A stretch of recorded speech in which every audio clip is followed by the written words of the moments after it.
সুপ্রিয় শিক্ষার্থীবৃন্দ, আশা করি তোমরা সবাই ভালো আছো। আজ আমরা পদার্থবিজ্ঞানের একটি গুরুত্বপূর্ণ সূত্র নিয়ে আলোচনা করব। সেটি হলো ওহমস ল। তোমরা যারা ইলেকট্রিক্যাল সার্কিট ডিজাইন নিয়ে কাজ করবে তাদের ওহমস ল খুব ভালোভাবে রপ্ত করতে হবে। আমি সুমন চন্দ্র দেবনাথ বাংলাদেশ বিজ্ঞান ও শিল্প গবেষণা পরিষদে সিনিয়র সায়েন্টিফিক অফিসার হিসেবে কর্মরত আছি। তাহলে আর কথা না বাড়িয়ে চলো আমরা স্লাইডে চলে যাই।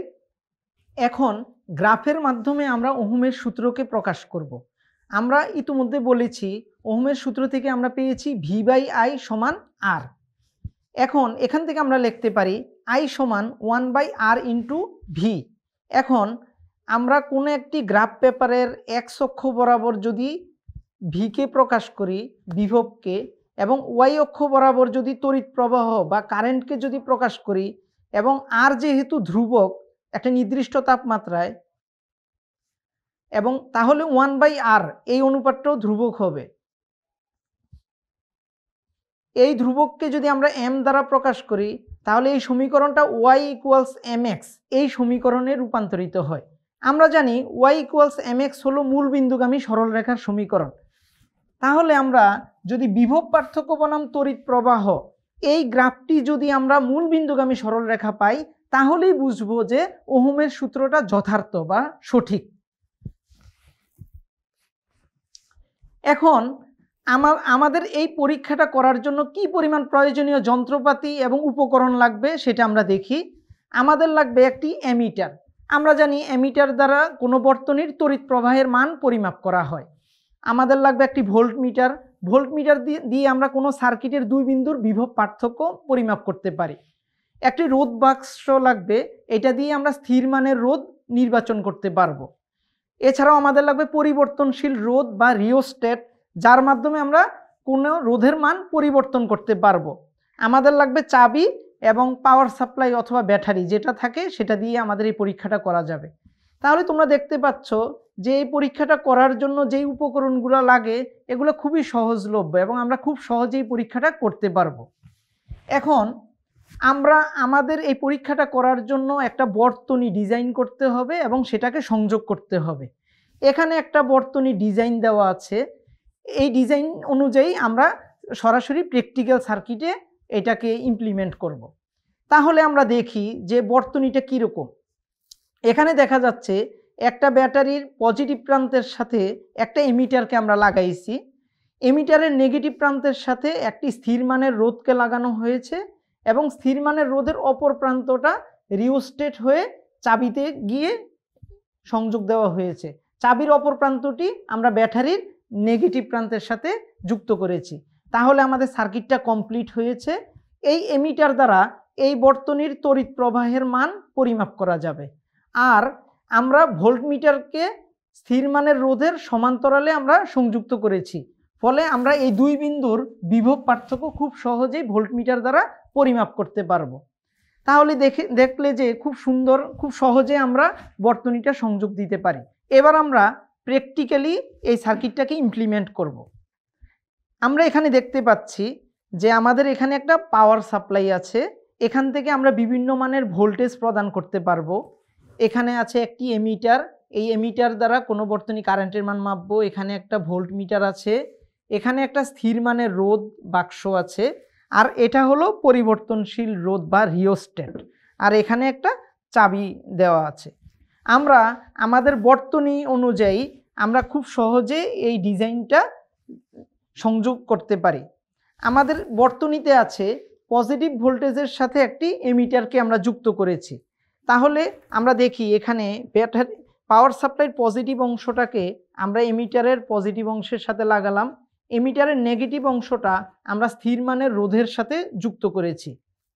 স্থির মানের রোধের অপর অংশটি একটি রিওস্ট্যাট এর সাথে সংযুক্ত করে রিওস্ট্যাটের অপর প্রান্তটি আমরা আমাদের এই চাবির একটা অংশের সাথে লাগালাম।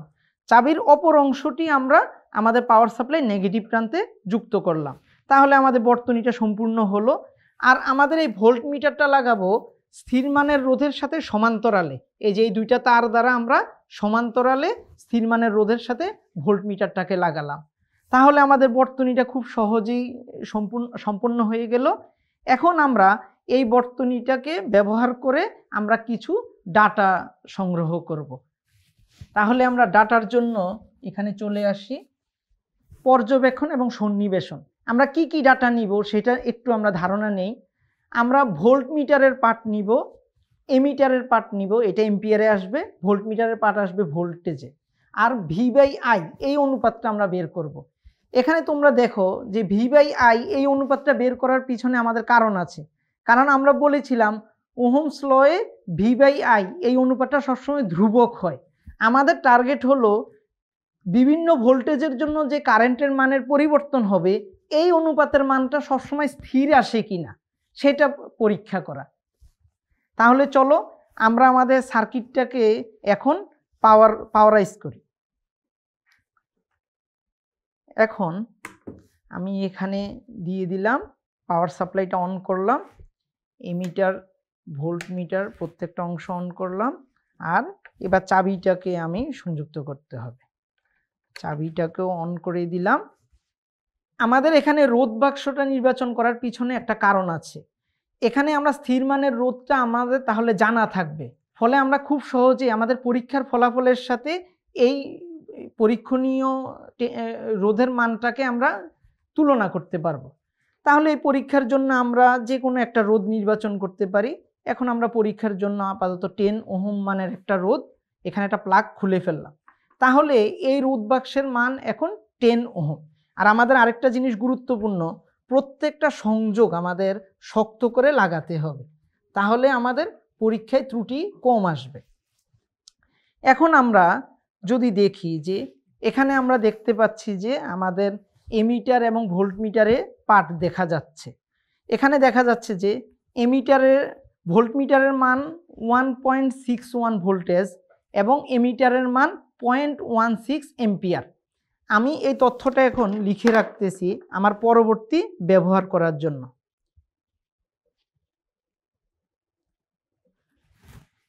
এবার স্থির মানের রোধটাকে আমরা পরিবর্তন করি।